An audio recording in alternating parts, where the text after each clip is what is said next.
Aloha guys, this is Jason from Hawaii. I'm here at the amazing Comic-Con Aloha, and this is the third and final day of the show.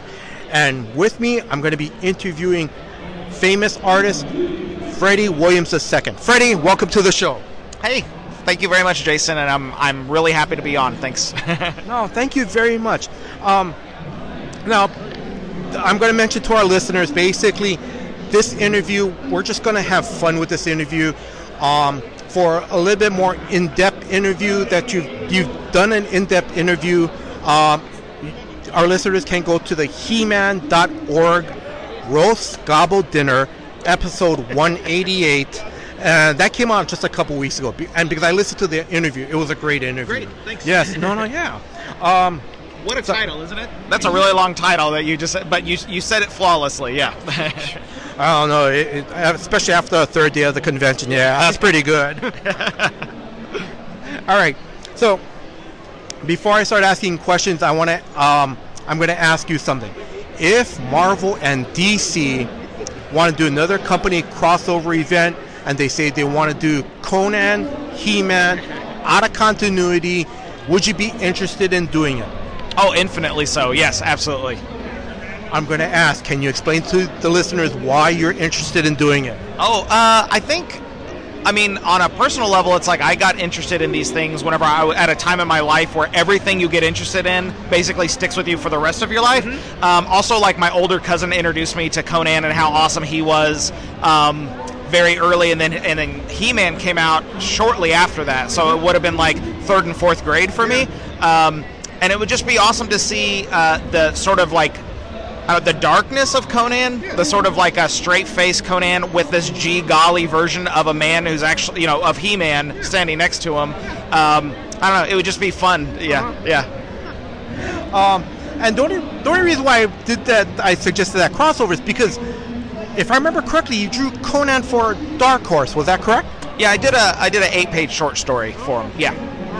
And then, of course, you've done the crossover event with the Injustice, Gods Among Us, and He-Man miniseries. Yes, yeah. And on a side note, the Conan stuff is really what led me. The Conan sequential work that I did was the first time I drew full sequential pages in my inkwash style.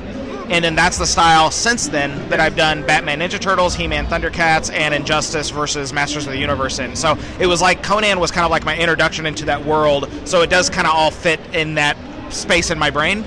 Yeah. Okay.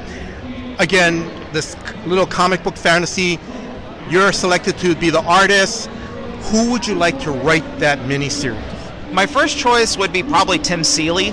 Tim Seeley is the one who wrote Injustice versus Masters of the Universe, and we connected pretty well. He's just a great writer. He's a really nice guy, too. So I think probably him. Yeah, but there'd be like probably dozens of writers trying to clamor for that job, but probably Tim, yeah.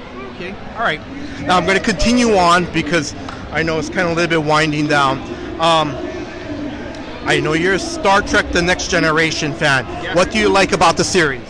All right, so the first thing is Captain Picard is like a father figure to me. So I grew up without a father, so characters like He-Man, Superman, and then Captain Picard are all like my role models of what masculinity could be or should be, about being reasonable and willing to negotiate, but you're still powerful, but it doesn't have to be a I punch you in the face type power. But aside from that, it's just well acted. I think it looks great. I love Data. I love Geordi. I don't know. I just love the show. Have you met any of the actors at any of the other conventions? Nope, not yet. Yeah, I've been at several shows, and Planet Comic-Con, our local show in Kansas, they tend to have a lot of the TNG cast come out there. You know what? I lied. I briefly met Will Wheaton. It was just in the back of a car, and I maybe said 3 words to him. So I guess technically I have met, because I met, basically I was riding with Kevin Eastman, co-creator of the Ninja Turtles, and so Kevin was sitting in the front, and then me and Will Wheaton were sitting in the back of this car, and we were just listening to Kevin Eastman chat because he's really funny. So that was about it. If you ever, okay, then I know we're going a little bit sidetracked. Which actor would you like to meet at the convention from the Next Generation cast? Yeah, I guess Patrick Stewart. It might be weird because he wouldn't be Captain Picard in quotes, but probably yeah. Brent Spiner maybe, who was Data. Yeah, maybe one of those two guys. Yeah. Yeah, Brent Spiner's pretty cool. I know Jimmy and Jay brought most of the Next Generation cast down here a couple years ago. Yeah. They were awesome. Yeah. They were really awesome. Did you get to meet him? Did you get to chat with him? Yes, Brent Spiner was really cool. Yeah. He was really cool. Yes, he Yeah. is. Marina Sirtis, she's hilarious too. She's Really? great. Yeah, and she's beautiful too. Yeah. And then, are you guys watching the Picard series? We just started watching it, actually, yeah. I've only seen 2 episodes so far. Don't worry, I only saw 1 episode. I'm going to continue on. I know you're a big horror movie fan, correct? Yes, absolutely. Okay. Yeah.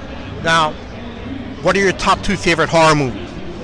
Probably Return of the Living Dead, and then, it's so hard to choose. But I get excited every time Return of the Living Dead comes on. Probably The Thing. The Thing, John Carpenter's The Thing. Would that qualify as a horror film? Yeah, those 2 movies changed my life. They warped my little kid brain when I saw them. So both, Return of the Living Dead and The Thing. No, but those are they're such classics. They are.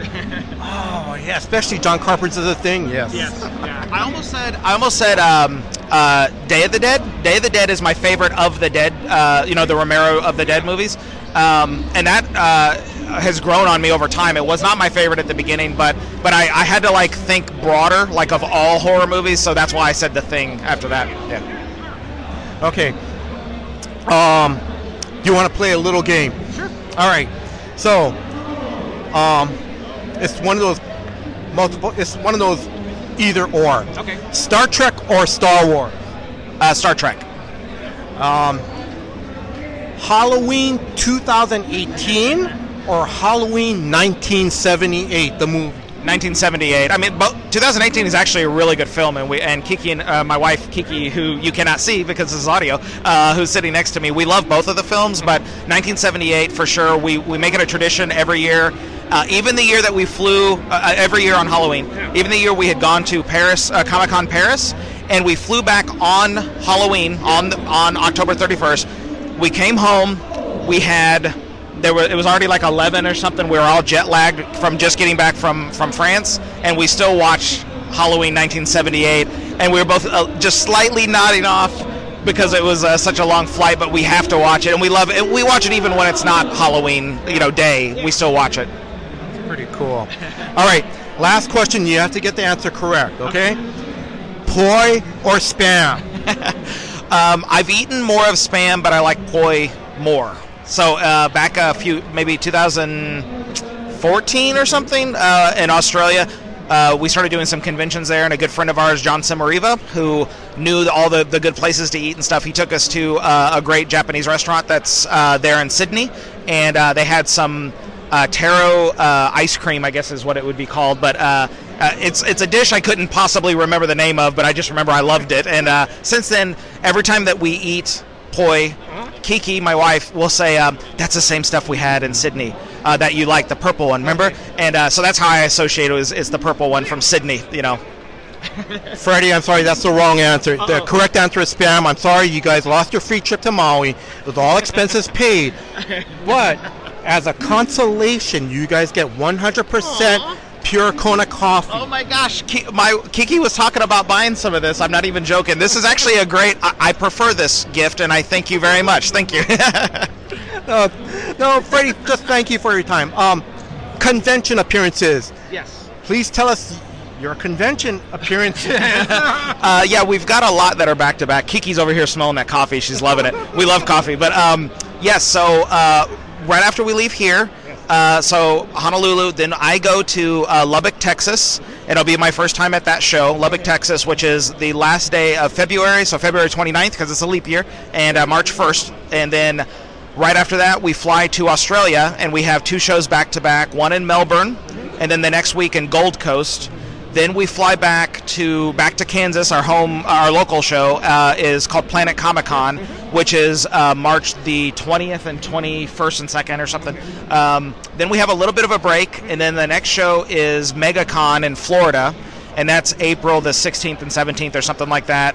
And then, oh my God, I can't, because there's a couple that I've already agreed to, but I don't know if they've announced me. So a few others, but that'll give you enough. My website is freddieart.com. I have a section that says con schedule, and that's a great way just to find out which one that I'm going to be at. And then also too, where can people follow you on social media? My handle is Freddie Art, so at Freddie Art on Instagram, on Twitter, and on Facebook. Just at Freddie Art, all one word. And Freddie is spelled Freddie. Okay. Yeah. All right. Couple more questions. Yes. What was your favorite convention moment? Was it if it was meeting a creator, an actor, or anything like that? At any show ever? Any show. Probably when in 2005 at San Diego Comic-Con. That's whenever my portfolio got selected for a portfolio review with DC Comics. And an art director there gave me a really positive review. I mean, of course, he had stuff that I needed to work on, of course, but a couple months after that, I got hired with DC Comics and have worked with them ever since. So 2005 San Diego Comic-Con changed my life, definitely. A close second to that probably would be the following year. I was doing maybe it's 2 years later. Anyway, I was at San Diego again. I was sketching, and I was doing like a signing session at the DC booth. And Jim Lee, who's one of my favorite artists, he's also my boss because he's publisher at DC Comics, like 2 tables away at the same booth, came and sat down. He was doing his sketch session and stuff. And Kiki's aunt, who we stay with out there, she was standing there watching, and she goes, "Oh my gosh, they're like sitting at the same table. Oh my gosh," because she knows how much I love Jim Lee's work. And so she walked over to one of the handlers at the DC table, and she said, "My nephew's over there sketching, and Jim Lee, which is his idol, is over at his table. It would just mean the world to me if you could please introduce Jim Lee to my nephew Freddie." And so I didn't know this. I'm sitting there sketching, and the next thing I know, Jim Lee is standing right next to me, and I was like, "Oh my God," because he's like right there within arm's reach, That was a really fun, because it was such a sweet thing for her to do as well, and it was just a great way to meet Jim Lee. Yeah. That's pretty cool. Any last words to our listeners? Any last words? Oh my God. I mean, thank you. The hospitality here in Honolulu, and specifically at the show, you wouldn't believe, well, maybe you would believe, how many people have come over and just been really friendly. They've had snacks. We're going to have extra snacks that we're actually going to take home and share with family and friends and stuff.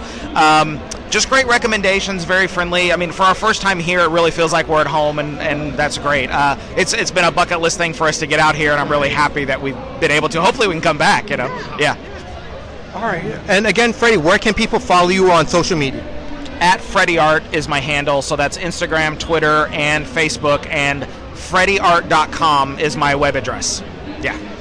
Freddie, thank you very much for your time. Thank you. Thanks, man. Thanks for the interview. Yeah. Until next time, guys, aloha. Aloha, guys. This is Jason from Hawaii. This is the third and final day at the amazing Comic-Con Aloha, and I have a very special guest. Her name is Megan Hutchison, and Megan has a very important message she would like to spread out to the listeners. Hi. So I am a comic book artist and cover artist, but I am also just inducted into as a board for the Hero Initiative, and so I wanted to talk about that because a lot of people don't actually know what we do and what we're about. So people that have heard of us think that we're only for older people that need financial help, mostly with like medical bills and whatnot. Thank you. But we, that is true, and we do that. But we also help out people, young creators as well, who are, having problems paying rent, or their kid gets really sick, because a lot of us don't have stable incomes. A lot of people in the comic book industry are freelance, and sometimes we just fall on harder times. And especially being an artist, if something happens, you get into an accident and you hurt your hand, or you get an eye infection or something, and now you can't work for a couple months. You can come and talk to us and we will do what we can to help you get back on your feet. So it's really for everybody who works in the comic book industry. There are some stipulations. You have to have worked in the comic book industry for at least 5 years. If you are interested in it, if you go on the website heroinitiative.org, it kind of spells out what it is for you. But we do take it for a case-by-case basis. So it's for everyone, young and old, anyone who works in the comic book industry. If you do need help with kind of anything, we're here to help you. I have just one question. What about, let's say, if there's an artist that's living in Kansas City, does his own independent work, has been doing comics for, let's say, 7 years. Can they at least apply? Again, it is just we take it from case-by-case basis. But if they are a published artist and have been working for that long, then more likely than not, yes, they are. We're actually redoing the bylines to include web artists as well. So people that make a living off of webtoons, just because the industry is expanding so much. So, yeah, we're working on that. But again, don't hesitate to reach out because, if we can help, we will. Yes. And then, are there like any upcoming conventions that going to be supporting the Hero Initiative? So they do have a booth in a lot of shows. The next show that they're doing is C2E2, and they do have a couple events there. They're hosting a drink and draw on the Thursday, and then they have a panel on the Saturday. And then if you walk around like Artist Alley and the invited creators, if you see a bucket on their table that has the Green Hero Initiative logo, just drop a few bucks in there. All of it goes to the Hero Initiative. And also, obviously it's a not-for-profit company, but there are only 2 full-time employees, so most of the money that gets donated does go to the people who actually need it, which is really awesome. And then again, let's say if a listener is not able to go to a convention, again, where can they donate? Again, just go on heroinitiative.org, and you can donate there anytime. And if you have any questions, or if you want to get like your local comic store involved with it too, if you want us to send you a box or host an event or something, just go on the page, reach out to if you go under contacts, you can reach out to kind of anyone in there about having something to help like raise money or having a box in your local comic book store. Any last words about this worthy cause? Well, I think what it does more than anything is that it really shows like the camaraderie of the comic book industry. We are all in this struggle together, and there's a lot of love and a lot of help out there, so don't be afraid to ask for it. Megan, thank you very much for your time. Thank you. So guys, if you guys get a chance, donate to the Hero Initiative. Go to their website, theheroinitiative.org. Until next time, guys, aloha. Aloha, guys. This is Jason from Hawaii.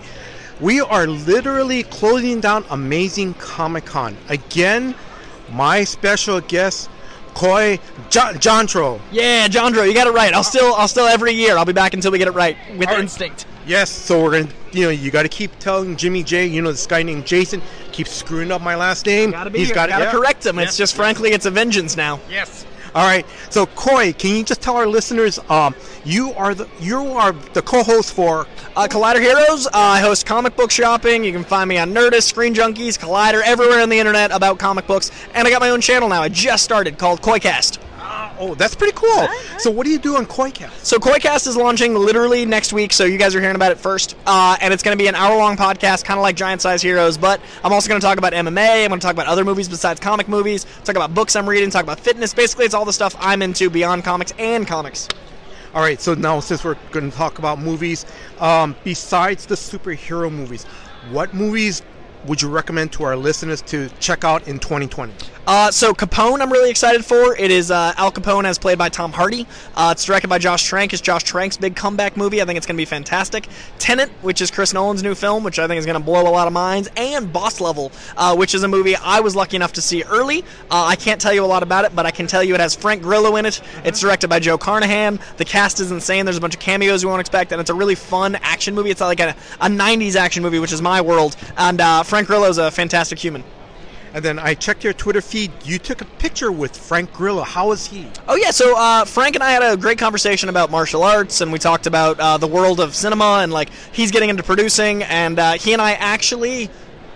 I can tell you guys, he and I actually have some plans to film something very, very soon that you might hear about within the next 2 weeks, actually. So Frank Grillo and I are working on something together. That's pretty cool. I just think it's so awesome that you're able to meet and talk to Frank Grillo. Frank's great, man. We have like some mutual acquaintances, and he is, I don't know, man, like he's a very, I love his perseverance, I love his worldview, so I feel like when you see eye to eye with someone like that, when you meet them, you're like, good, this is exactly what I hoped you'd be like. Mm-hmm. And Frank's definitely that. I've always liked his work ethic. I've always respected, he's in my favorite sports movie of all time, which is Warrior, which I think is better than Rocky, and I know that's sacrilege, but I'm gonna own it. And so Frank and I got along great, and we got some schemes. He's fantastic. That's pretty cool. We're going to keep moving on because literally we're like minutes away from the closing of the con. Are crumbling around us as everything falls apart.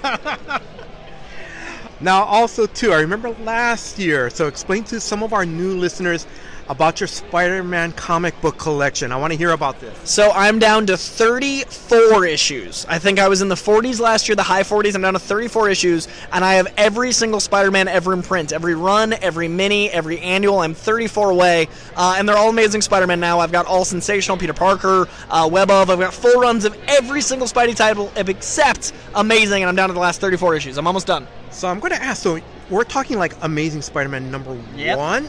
Number one, so number 1 through 19, and then 121, 122, 135, and then like a couple in the 50s, and that's it, and I have everything. I have everything after 60 except 3 issues. I'm going to send you on our Twitter, over the Twitter account. There's a comic book shop. I'm podcast friends with Eric and James at Cowabunga Comics in Oconomowoc, Wisconsin. I'll send you their tweet link. Cool. They're on Facebook and stuff. Just check them out. Keep an eye out. Yeah. No, absolutely keep an eye out. And I like the hunt, man. I like the finding of the comics. So I came here Friday, and I did, before I set up shop, I literally walked on and checked every comic shop here, and it was great. Did you find anything? I found one I needed, but I didn't have $3,200. It was literally a number 4, and it was in great shape. It was worth $3,200. And I gotta say, like, to shout out to Jimmy J, the people he gathers here at Amazing Comic Con are incredible. The fact that I can find any comics I need is a miracle, and they have so much good stuff, reasonably priced, and they have consistently impressed me every year. Silver Age, Golden Age, Modern Age, trades, like Amazing Comic Con's where it's at. Were you able to talk to any of the creators like Donnie Cates, Freddie Williams? Oh, yeah, Donnie's a friend. I've known Donnie for years. I've known Donnie since he was writing Thanos. So, yeah, Donnie and Megan came on my show as Bill and Ted. Donnie's a homie, and I talked to Fred. He came on a panel of mine today. Kincaid came on a panel of mine today. Let's see, who else? Hung out with Mark Paul Gosselaar. Jason David Frank and I just did an interview that's going to be really weird and drop soon. It's been solid, man. And then I'm just going to touch bases. I'm sorry, I'm just kind of going off the cuff here. Last year, you did a podcast, like an hour-long podcast with a friend of yours, correct? I've done a bunch of podcasts. Last year, like I think I did 80 podcasts last year, like 80 guest spots, and then all my weekly stuff. So yeah, I've done. Okay. I mean, if you look on YouTube, there's over 400 hours of me. Oh, okay. All right, Coy, I'm going to start wrapping this up. Do you have any last words for our fans? If you're a fan of Frank Grillo, keep an eye on comic book shopping. Okay. Hint, hint, nudge, nudge. That might be dropping soon. All right. And then, sorry, I kind of got the questions backed up, or backwards. How do you like Hawaii this time around?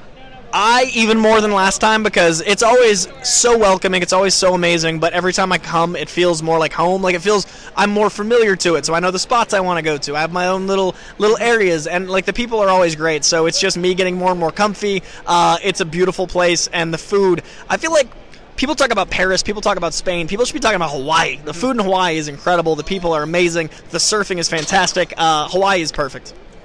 That's my commercial for Hawaii.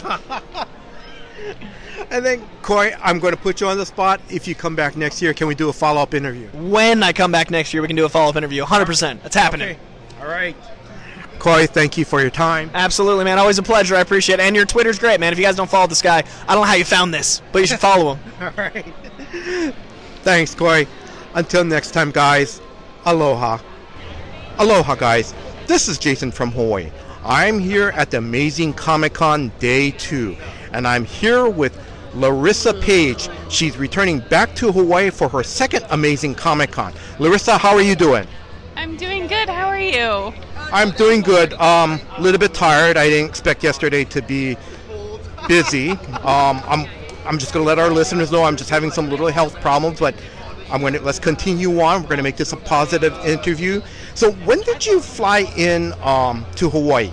I got in Thursday afternoon, a little after noon, I think. And did you do anything fun or exciting like before the con? No, I've actually just been resting and relaxing and enjoying my time, honestly. It's been fun. It's been nice to not have to do anything, so I've just been hanging out.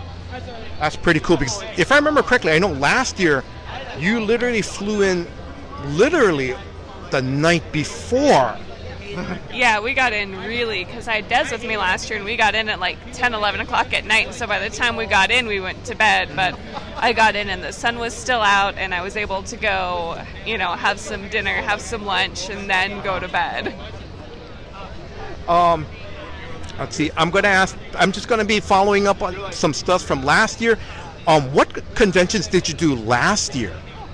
Last year I did both Salt Lake Fan X's, the one in the spring and the one in the fall. I did Colorado Springs Comic-Con. I did Rhode Island Comic-Con. I went to New York Comic-Con. I wasn't there as a guest, but we went to support some friends, and it was Des's birthday weekend. I went to San Diego Comic-Con for my birthday, and I do that every year. Nice. And I don't remember what else. Those are the ones that really stick out, so I'm really sorry for the other shows that I don't remember. My bad. Can we do a shout out to Des? It's sad she's not here, right? Yeah, Des is really sad she couldn't be here this time. The timing just didn't work out. She got a great promotion at work, so now she's in training. Oh, good. And they wouldn't let her have the time off. So it's happy, sad all at the same time. Well, Des, we miss you over here in Hawaii. So then if you guys come back next year, please come back both of you guys come back next year. I really want to come back next year. I love this show so much. It actually wasn't my first show of the year. I did a show in Laredo, Texas a couple of weeks ago. But this is just a great way to start my year, is to come to Hawaii and get revitalized and then hit everything stateside. Now, if I remember correctly, I know last year during the interview, one of the conventions that you were going to be attending, Paul Bentley, who plays the Vision, you were excited to meet him. What happened? So I think it was for the Spring Fan X, because I'm pretty sure they announced him when I was here in Hawaii, and I was really excited. But he ended up having to cancel his appearance for Salt Lake, and I don't know if it was for filming WandaVision or if it was for filming something else, but there was a filming conflict, so it's another kind of happy, sad incident, because yay for getting work, but also I really want to meet him because the Vision is my favorite. Let's see. Has there been any announcements if he's going to be going to any of the conventions you're going to? Actually, I should ask you, what conventions are you going to this year? I will be at the Amazing Comic-Con in Las Vegas for sure, and other than that, there's some deals getting finalized, so I'm not 100% sure where else I'll be this year, but I will at least be at Amazing Las Vegas Comic-Con in June. Wow. And I'm just asking if Paul Bentley is at one of the shows that you're trying to work out deals with. Are you going to make an effort to see him? I would love to make an effort to see him, but it also depends on how busy I am and if I can break away and what times his stuff is at, because they usually have the bigger name panels during the peak hours, so that way everybody's there. But if it's a peak hour for me at my table, it's hard to break away because I want to meet and talk to everybody. So We'll see. Do you have any big projects any costume cosplays you're trying to work on this year? Not yet. I think because Des is actually coming to San Diego Comic-Con with me for the first time this year. And so we're throwing around ideas of what we want to do because we want to dress up and we want to do duo cosplay since we'll both be there and it's more fun that way. We are going to the Motley Crue Def Leppard Poison concert, and so we're going to dress up like Tommy Lee and Nikki Sixx. So we're going to go see them in San Diego, and it's like the first night of the convention. So we're going to be dressed like Tommy Lee and Nikki Sixx on Thursday, but other than that, we're like, maybe we'll do this, or maybe we'll do this. We have no plans yet, but we have a lot of ideas. That's pretty awesome. For some of our listeners who's never been to San Diego, I've never been to San Diego. Can you explain the experience at San Diego Comic-Con? It's a once-in-a-lifetime experience. I've done it 6 or 7 years in a row now, but if you like being back-to-back with a ton of people and having no personal space, having people step on your feet, and there's nowhere to go, and it's really hot and it's really sweaty, then that's the convention for you. A lot of people go and they camp out for Hall H where they do all the big announcements and trailers, but anymore when they do those, they release them online at the same time. So if you want to sleep out for Hall H, good for you. I did it once and I actually got pneumonia.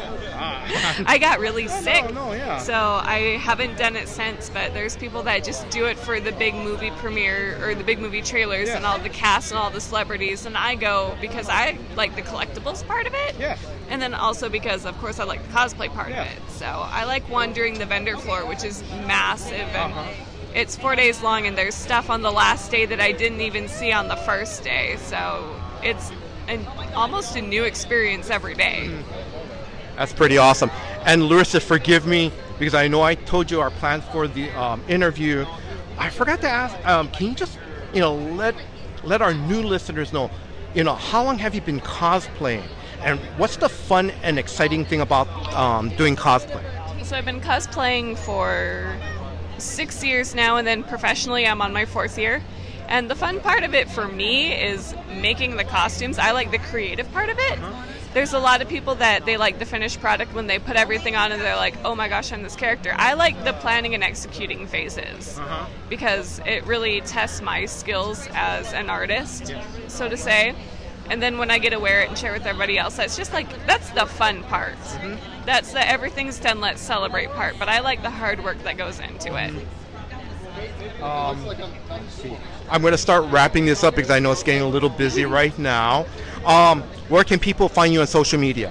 You can find me on Instagram and Facebook at Larissa Page Cosplay, and then my Twitter is Larissa P Cosplay.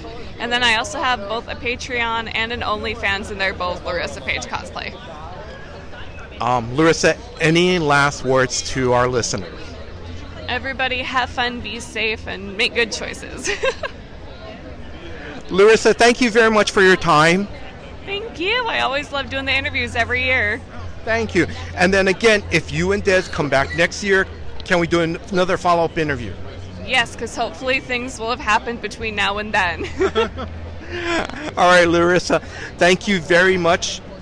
Until next time, guys, aloha. I had an awesome time at the 2020 Amazing Comic-Con Aloha. I want to thank Jimmy J and his staff for putting on a great convention. I also want to thank the following people who did interviews with me at this convention. I want to thank Beth Sotelo and her husband, Joe Gomez. I want to thank Freddie Williams II, David Nakayama, Larissa Page, Frank Mashamaro of Aspen Comics, Koi Jantro of Collider, Megan Hutchison. Her interview was great. She was spreading the word about the Hero Initiative.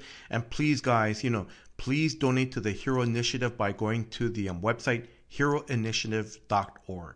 I also want to give a big shout out thanks to Donnie Cates, Sam De La Rosa, Ryan Kincaid, Julius, my good friend Julius from Westside Comics and Games, Kara Nicole, AZ Power Girl. Also, too, I want to give a big thanks to Marika Andolfo and also local artist Andrew Gutierrez.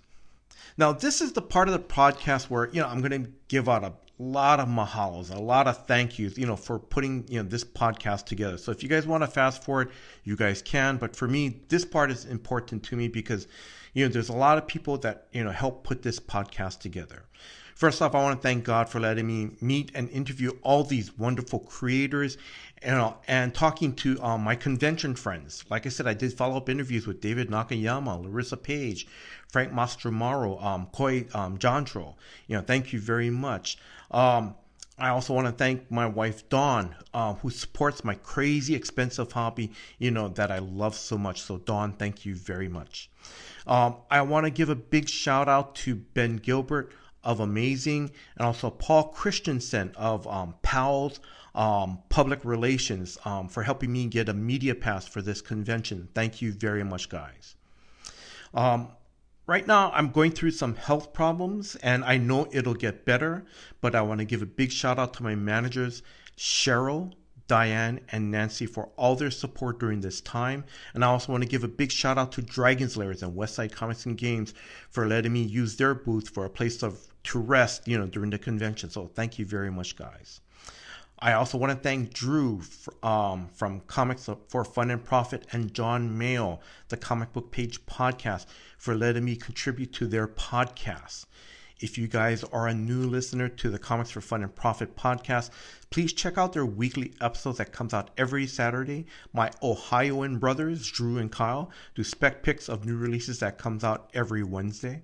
And also, if you are a new listener to the Comic Book Page podcast, please check out the weekly comic spotlight every Monday. John and James do review of comics, one from DC, one from Marvel, and at least one other. And again, I just want to give a big shout out to John and Drew. Thank you very much, guys, again, for contributing, for letting me contribute to your guys' podcast. And trust me, they do all the heavy lifting. They stitch the episode together, they clean up the sound and so forth. So Drew and John, thank you very much. And lastly, I want to thank you, the listeners, for listening to this episode. Until next time, guys, aloha.